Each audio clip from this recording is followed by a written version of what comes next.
The night was cold enough to bite through thin sweaters, and Maria clutched her baby tighter as she stepped out of the small-town diner where she worked the late shift, the neon sign buzzing behind her like a tired heartbeat. She was only 24, barely surviving on tips and endless hours. But when she looked down at Daniel's chubby cheeks pressed against her shoulder, she felt a kind of wealth the world couldn't steal. At least, that's what she believed. The streets were almost empty. The faint hum of an old streetlight above her, and the distant growl of a motorcycle cutting through the silence. Maria adjusted her bag, holding Daniel close with one hand, whispering, "Almost home, mi vida. Just a few more blocks." She had taken this walk countless times.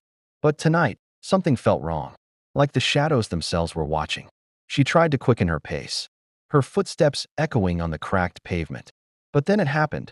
A van, black and windowless, rolled up slowly beside her, matching her steps. The side door screeched open, and before she could scream, a man in a ski mask lunged out. Maria tightened her grip on Daniel and spun away. But another man came from behind, the stench of cigarettes clinging to his jacket as he shoved her down. Daniel let out a shrill, heart-stabbing cry as rough hands tore him from her arms. "No, please, he's my baby." Maria clawed at the man's arms, her nails digging into flesh. But she was yanked back by her hair and thrown against the curb, her vision exploding with pain. She watched in horror as the van door slammed shut, Daniel's cries muffled, the engine roaring as it sped into the darkness. She scrambled to her feet, blood running from her lip, and chased after it barefoot, screaming until her throat burned. But the night was merciless. The taillights vanished, leaving nothing but silence and the faint smell of exhaust. Maria collapsed on the road, clutching the baby blanket that had fallen from Daniel's tiny body during the struggle, her tears soaking into the fabric. She screamed until her lungs gave out, until her voice was only a ragged whisper. "Bring him back. Please, God, bring him back." The police station smelled of stale coffee and damp paper, the kind of place where hope came to die. Maria, bruised and trembling, sat before a desk as an officer typed slowly, barely looking at her. She tried to explain everything: the van, the men, Daniel's cry, the way they hurt her, but the officer sighed, as though she were describing a lost wallet. "Ma'am, these things, they don't usually end well. You're young. Maybe you can try again one day." Maria slammed her fists on the table, her voice breaking. "He's not a thing. He's my son. He's all I have." The officer frowned and muttered something about gangs trafficking kids across borders, about how hard it was to track them once they were gone. The words stabbed her deeper than the men's fists had. When they finally let her go, she stumbled out into the dawn light, the streets waking up to normal life as if the world hadn't ended just hours before. In her arms, she clutched Daniel's blanket, the only proof he had ever been hers. She went back to her apartment, a small, one-bedroom box with peeling wallpaper and a crib by the window. She sank to the floor beside it, rocking back and forth with the blanket pressed to her face, sobbing until her body gave up. Days turned into weeks, weeks into months. Maria plastered the city with flyers, Daniel's face smiling on every corner. She begged on the news, on radio, in churches, anywhere that someone might hear. She stood outside police stations demanding updates, only to be told to stop causing scenes.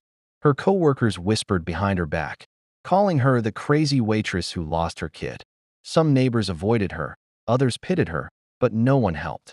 She pawned her jewelry, sold her TV, and even skipped meals just to afford private investigators, all of whom eventually shrugged and said the same thing: "The trail is cold." But Maria refused to accept it. Every night she sat by the crib, the blanket folded neatly inside, whispering lullabies into the emptiness, as though Daniel might hear her through the walls of time and space. Sometimes she swore she could still feel the weight of him in her arms, still smell the baby shampoo in his hair. But then reality would crash back, and she would collapse into sobs, alone with her grief. One evening, almost a year later, Maria was walking home after work when she saw a van parked across the street. Her heart stopped. It was the same model, the same color. She ran toward it, pounding on the window, screaming Daniel's name, but when the driver rolled it down, it was just a man delivering bread. He cursed at her for scaring him, and she stumbled back, humiliated but burning with desperation. That night, she didn't sleep. She tore apart old newspapers, circling every crime story, every mention of gangs, every child found abandoned. Her walls became a shrine of articles, maps, and photos, her obsession consuming her like fire. People whispered that she had gone insane, but Maria didn't care. Insanity was better than giving up. She made a vow, kneeling beside Daniel's empty crib, clutching his blanket to her chest. I will never stop waiting for you. Even if it takes my last breath, I will wait. As the years dragged on, Maria's beauty faded into hard lines.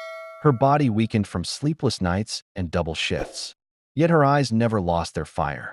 Every birthday, she baked a small cake, placed it by the crib, and whispered, "Happy birthday, mi amor. I know you're out there." Sometimes, she left the window open, hoping Daniel would somehow find his way back, like a bird that had flown too far but still remembered home. She became known in the town as the woman with the missing son, a ghost haunting her own life. And though people moved on, though the world forgot, Maria held on to a single, unshakable truth: her baby was alive.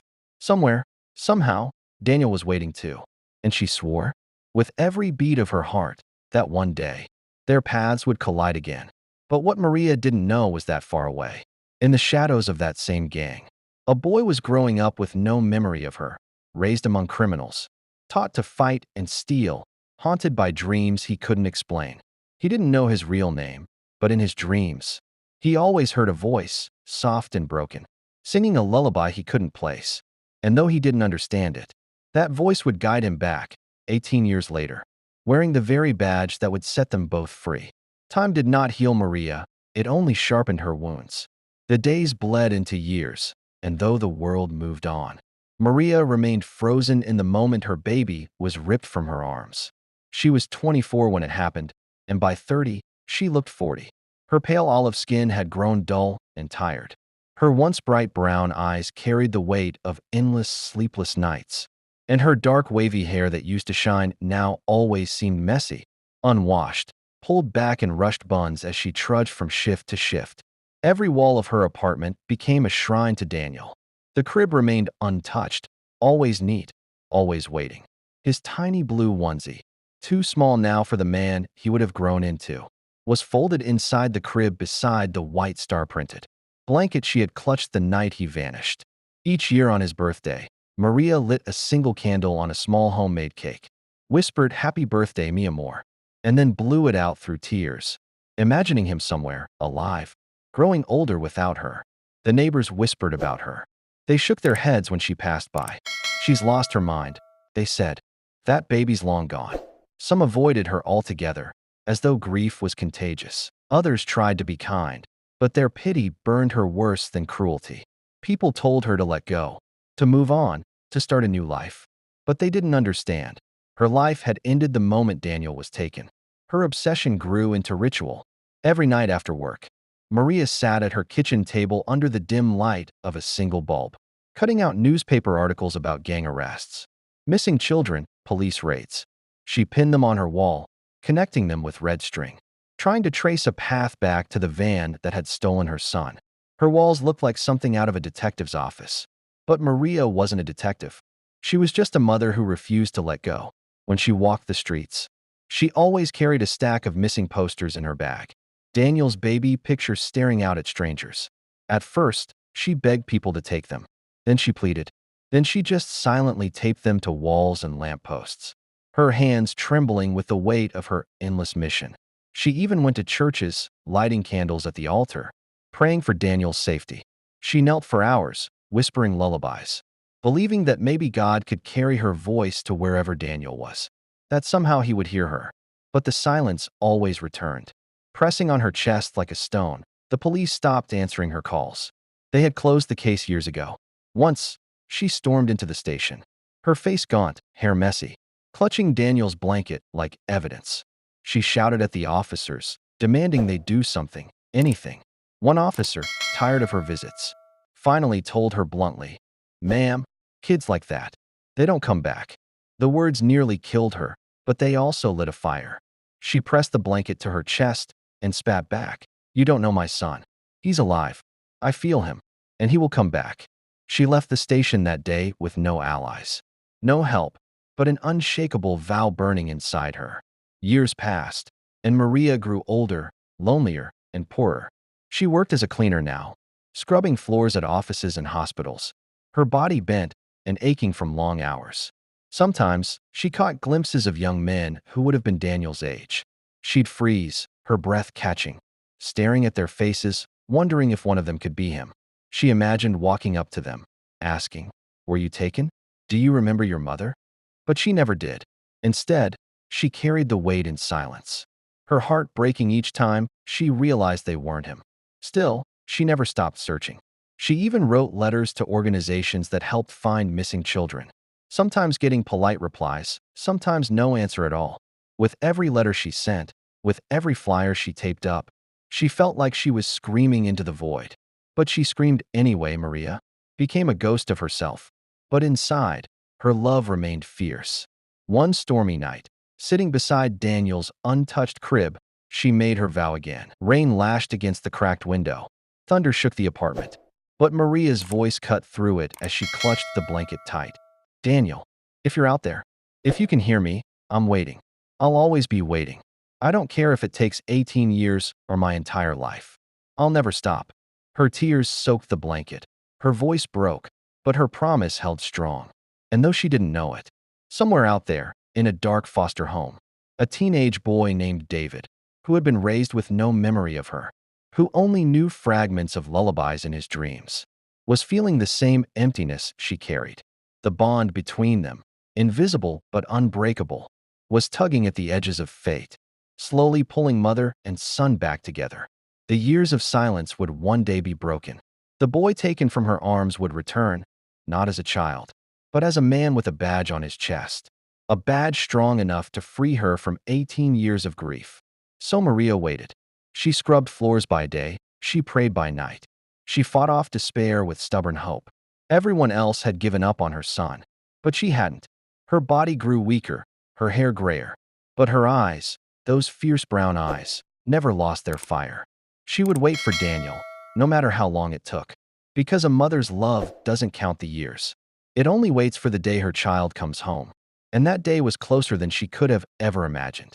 If you felt Maria's pain, if her story broke your heart, then don't forget to like this video, comment your thoughts, and subscribe so you don't miss the rest of this powerful journey.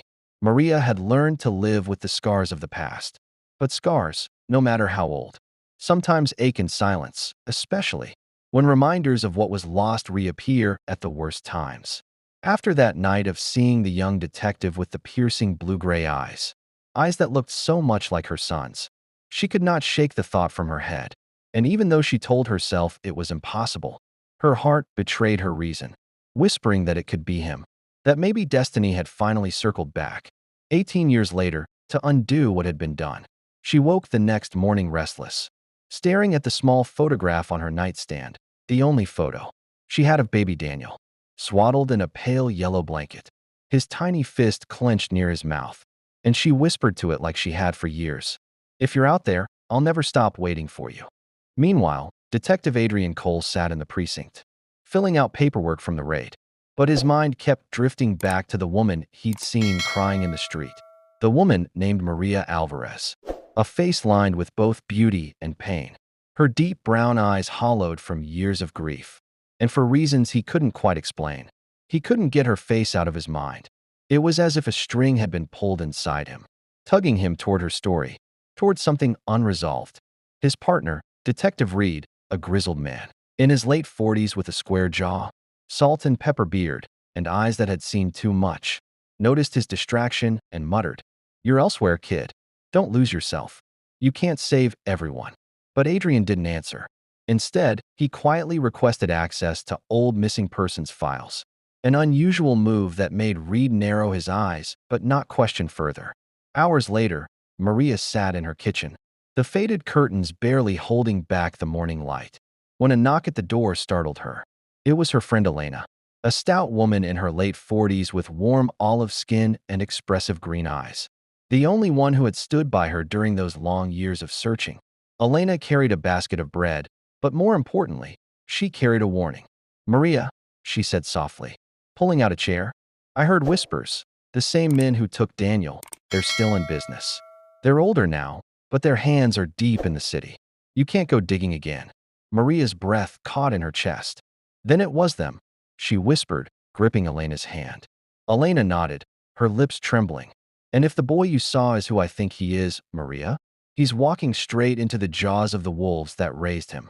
That night, Maria sat awake, her trembling hands, holding the old baby blanket she had kept hidden for 18 years. And with every tear that fell, the fire in her grew stronger. If her son was out there, no gang, no threat, no power on earth would keep her from him. On the other side of the city, Adrian had stayed late at the precinct, his tall, lean frame hunched over the computer screen, his sharp cheekbones casting shadows under the flickering fluorescent lights. He dug deeper into old archives, pulling up a case file. Daniel Alvarez, infant abducted. 2007, never found. His hand froze on the mouse. His own birth record from the gang's files, the one given to him when he left their grasp, listed no biological mother, no birth name, only Child X. A thought thundered through him, so terrifying and yet so electric. He nearly stopped breathing. What if the woman I saw is my mother? But as quickly as the thought bloomed, fear crushed it. If it were true, everything he knew about his past, his identity, would unravel, and worse. If the gang ever suspected his loyalties were shifting, they would kill both him and anyone tied to him. Still, he couldn't stop himself. He printed the file on Maria Alvarez and slipped it into his jacket. The next evening, Maria attended a small church gathering. Her friend Elena dragged her there, insisting she needed the company. But as Maria sat in the pews, clutching her rosary, she felt someone's eyes on her. She turned, and there he was, Adrian, standing in the back, his tall frame leaning against the doorway, his jaw tight, his eyes burning with something unspoken. For a moment, the world stopped. Maria's lips parted in shock, and Adrian's fists clenched at his sides, because the truth was there in her gaze, the same gaze he had seen staring back at him in mirrors his whole life. Without a word, he turned and left, his heart pounding like a war drum, while Maria remained frozen, whispering, "My son," as tears streamed silently down her face. That night, Adrian sat alone in his apartment, staring at the file, the photo of baby Daniel against the photo of Maria at the time of the abduction. He was shaking, his breath shallow, as pieces of his life began to stitch together. His earliest memory of a woman screaming as masked men tore him away. The lullaby he sometimes dreamed of but never understood. The lullaby he had heard Maria humming that night outside the precinct. He buried his face in his hands, whispering, "It's her. It's really her." But fear wrapped around his throat like a noose. The gang would kill her if they knew, and worse, he was still tangled in their web. They didn't trust him completely, and every move he made was watched. Meanwhile, Maria, at home, lit a candle by the old baby photo and made a silent vow. "Daniel, if you're alive, I will not let them take you from me again." Neither of them knew the storm that was coming, nor how quickly the gang would sense the truth, for shadows had already been watching, and whispers of Adrian's betrayal were spreading through the underworld. Soon, mother and son would find themselves caught in a battle, not only for their reunion, but for survival itself. The moment Diego Alvarez stood outside the old warehouse on the edge of town, his heart pounded like a war drum, echoing with every memory of screams, fists, and fear from 18 years ago, the same place where his life had been stolen before it even began, where a newborn had been torn from his mother's trembling arms. His uniform was crisp, his badge gleamed under the pale moonlight, and his gun rested heavily on his belt. But inside he was still that boy searching for answers, searching for the face of the woman whose lullabies he could barely remember. The raid had been authorized after months of undercover work, after tracing threads of trafficking and corruption, back to the very roots of the gang that had stolen countless children, including him. As he prepared to breach the rusted door, he whispered to himself, "For her. For my mother." Inside, the air smelled of rot and smoke, as though the walls themselves were soaked with sorrow. The gang was armed, ruthless, and desperate. Every corner was a trap, every shadow a reminder of the nightmares that had defined his youth in captivity. But this time he wasn't a victim, he was a man, a police officer. And he carried Not only the law, but the weight of his mother's suffering and his own. Stolen childhood. The firefight was chaos, gunshots ripping through silence, shouts bouncing off walls. Diego moved with precision, his training sharp, but his heart guiding him more than his head. He wasn't just dismantling a criminal empire. He was clawing back the stolen years, dismantling brick by brick the fortress that had imprisoned his blood. Yet with each arrest, each flash of violence, his mind drifted back to one truth. Once, his mother had stood here, powerless, begging for mercy. And now he stood in her place, delivering justice. When the last criminal was dragged out in cuffs, Diego stood alone in the hollow shell of the warehouse, sweat dripping down his face, his chest heaving. He closed his eyes and let the silence wash over him, imagining his mother's voice, faint but unwavering, whispering, "One day you'll come back to me." For the first time, he believed it. Across town, Maria Alvarez sat in her modest kitchen, her hands trembling as she watched the late-night news. Her boy, the baby they told her, was gone forever, stood on the screen in his police uniform, leading the charge against the gang. Tears rolled down her cheeks, her hand pressed over her heart as if it might burst.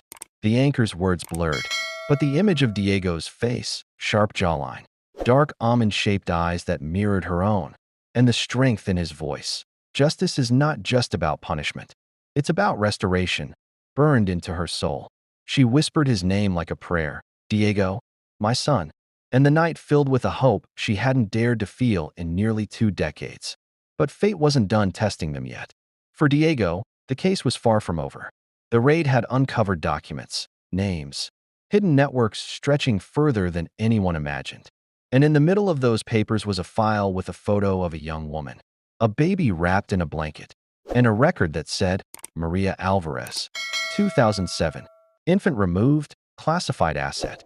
His hands shook as he held it, knowing this wasn't just evidence, it was his origin, proof that his mother had never abandoned him, that she had fought until the end. The rage inside him flared hotter than ever, but beneath it was something new, a desperate longing to see her again, to place the badge she had unknowingly inspired into her hands, and to say, "We made it." That night, he stood in front of his small apartment mirror, staring at his reflection. He saw both the boy who had been stolen and the man who had returned. And with a trembling voice, he whispered, "Mom, I'm coming home. Don't forget to like, comment, and subscribe if you want to see what happens when Diego finally stands face to face with his mother after 18 years of pain and separation."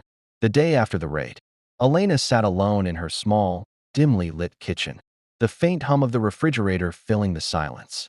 Her hands wrapped tightly around a chipped porcelain cup of tea she hadn't touched, her mind replaying every second of the storm that had shattered her past and yet promised her something she never dared to hope for: justice. For 18 years, she had lived in shadows, avoiding eye contact with strangers, locking every door twice, refusing to even glance at playgrounds where children's laughter echoed, like ghosts of what she'd lost.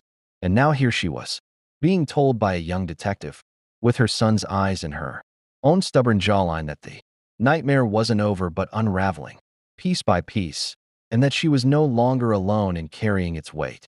Daniel stood across from her, his tall frame filling the doorway, his badge gleaming faintly in the weak morning light as though it were less a piece of metal and more a shield forged by years of scars.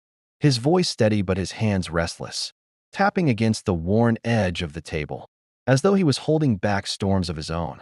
"We're close," he said, his eyes locking onto hers with an intensity that made her chest tighten.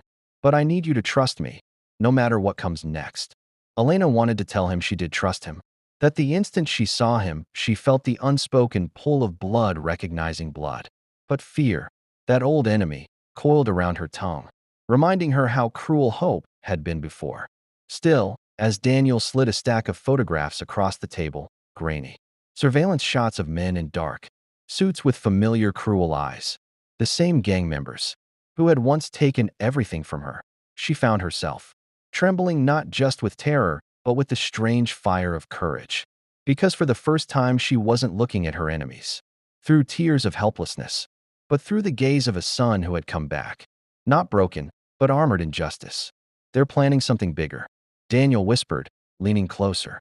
his voice dropping as though the walls themselves could betray them. And if we don't move fast, they'll disappear again. But I won't let that happen. Not this time. Not while I'm breathing.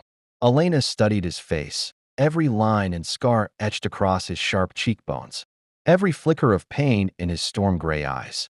And in that moment she realized, he wasn't asking for blind trust. He was asking for the one thing they had been denied for 18 years. The bond of mother and son fighting on the same side. Tears blurred her vision as she reached out, her frail hand trembling against his strong one, and whispered, "Then I'll stand with you, Daniel. Whatever it takes." That night, as the city fell under a heavy curtain of rain, Daniel led a small team of officers to a warehouse on the outskirts of town, the place where intel suggested the gang was regrouping, and Elena insisted on coming despite his protests, her face pale but her resolve carved in stone, because she refused to hide any more from the shadows that had stolen her child. The air inside the warehouse was thick with the stench of oil and rot, flickering bulbs casting long, jagged shadows across rusted metal beams. And when the first gunshot cracked through the darkness, everything erupted into chaos, men shouting, boots pounding against concrete, the acrid burn of gunpowder filling their lungs. Daniel moved like lightning, his badge glinting under the brief flare of muzzle flashes, his voice a sharp command as he shielded Elena behind a stack of crates. But she couldn't look away from the faces of the men who once haunted her nightmares, now stumbling, panicked, cornered by the very child they had raised in chains, who had grown into the weapon of their destruction. And in that storm of violence, Elena felt something shift inside her, an old wound closing, not with the soft tenderness of forgiveness, but with the fierce, unyielding fire of survival. Because for 18 years she had been silent, but now her silence was breaking into the roar of a mother, reclaiming the son who had been stolen. When the gunfire finally ceased and the warehouse fell into heavy, ringing silence broken only by the distant echo of sirens, Daniel turned to her, his chest heaving, his eyes wild yet alive, and whispered, "We're not done yet, but we're closer than ever." Elena, trembling but unbroken, nodded, her heart no longer chained to fear but burning with something stronger, the unshakable truth that they were no longer victims. They were the storm that would bring an empire of cruelty crashing to its knees. The knock on Elena's door that evening was different, firm yet calm. Not the frantic pounding of danger, but the steady call of someone carrying purpose. And when she opened it, there stood Michael, Officer Michael Torres, her son, the boy who had been stolen from her arms 18 years ago and raised in shadows, only to come back in the light, tall in his navy blue uniform, the badge on his chest glinting like justice itself. His dark brown eyes, those same eyes she had once sung lullabies to, shining with tears. And as her trembling hands touched his face, she whispered, "My baby," before breaking down into sobs, the years of silence, fear, and longing crashing out of her like a storm. Michael caught her, holding her small, frail frame against his broad chest, whispering, "Mom, I'm here. I found you. I kept my promise." And the entire room, cluttered with her life of waiting, seemed to exhale relief. For hours, they sat together, speaking in broken sentences, tears streaming freely, piecing together a past ripped apart by cruelty. Elena telling him how she never stopped searching, how she had fought the gangs, the police indifference, the neighbors' silence, and Michael revealing the truth she had both feared and prayed for, that he had grown up in the same gang that stole him, raised under threats and violence. But in his heart, he always remembered a voice, a woman's lullaby, a faint picture of her smile, enough to push him toward the light, toward justice, until the day he ran away at 16 and joined the academy under a new name, using his knowledge of the underworld not to survive it, but to dismantle it from within. In her life, while Michael sat at her side in uniform, his badge catching the light like a star, every juror and spectator recognizing the miracle. This was not just a testimony. It was a declaration that love had survived crime, that hope had grown even in darkness, and that a mother's faith and a son's courage had defeated an entire world of cruelty. When the verdict was read, guilty on all counts, Elena closed her eyes and exhaled, years of pain leaving her body. And Michael leaned close and whispered, "You're free now, Mom. And so am I." Their story spread across the city, headlines calling it the return of justice. And mothers who had lost children came to Elena's door, holding her hands, thanking her for showing them that hope was never wasted. While Michael became more than an officer, he became a symbol, speaking in schools, standing at vigils, mentoring young boys who might have been swallowed by gangs, reminding them that their lives could still turn. Yet for Elena, the truest victory wasn't the headlines or the trials. It was the quiet nights when she cooked for Michael, when she watched him laugh in her kitchen, when she finally kissed his forehead without fear that he would vanish again. Nights when the badge gleamed faintly on the table beside his plate, not as a reminder of war, but as a promise of peace. And though they could never regain the lost 18 years, they filled every remaining moment with a love so fierce it defied time itself. A love that had crossed the darkness and come back burning brighter. Their story wasn't just about crime and justice. It was about a mother's unbroken thread of faith, a son's defiance against fate, and the truth that even in the cruelest world, love writes the last chapter. So, if you've been with Elena and Michael through this journey, through heartbreak, survival, and triumph, I ask you, like, comment, and subscribe. Because stories like this remind us that sometimes, even after the deepest pain, there is a return, and it can be stronger than anything stolen away. Please subscribe this channel, like this video for more amazing videos.